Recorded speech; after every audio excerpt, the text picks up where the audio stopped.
Programang ito ay rated SPG, striktong patnubay at gabay ng magulang ang kailangan. Ang pangangailangan ng pamilya Benito sa pera ay ang magiging dahilan nga kung bakit sila mapapahamak. Gagawin kasi nila ang lahat para lang mapiyansahan si Maki sa kulungan dahil batid nilang hindi na maganda ang lagay nito doon.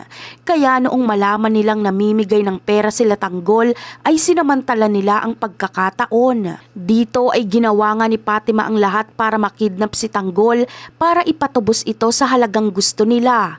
Naiuwi nga ni Fatima si Tanggol sa bahay nila at doon ito iginapos at itinago. Kinabukasan ay nag-umpisa na ang plano nilang pagpapatubos kay Tanggol at dito na rin mag-uumpisang malagay sa alanganin ng buhay ni Paeng dahil ito ang magpapahabol sa mga kaibigan ni Tanggol. Bagamat makukuha ng pamilya ni Paeng ang ransom money at magagamit na nila ito para agarang mapiyansahan si Maki, ngunit hindi na makakabalik si Paeng sa kanila dahil dadalhin nila enteng si Paeng sa mansyon ng mga Montenegro.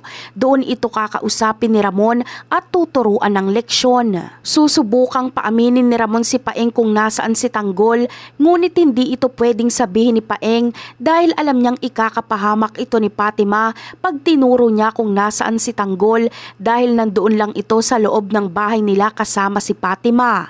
Kaya kahit pitpitin pa ni Ramon si Paeng at pahirapan ito ng gusto ay hindi talaga ito aamin. Ang tanging magiging paraan na lang ni Fatima para mabuhay ang ama niyang si Paeng ay palayain si Tanggol para mapigilan nito ang gagawing pagtapos dito ni Ramon.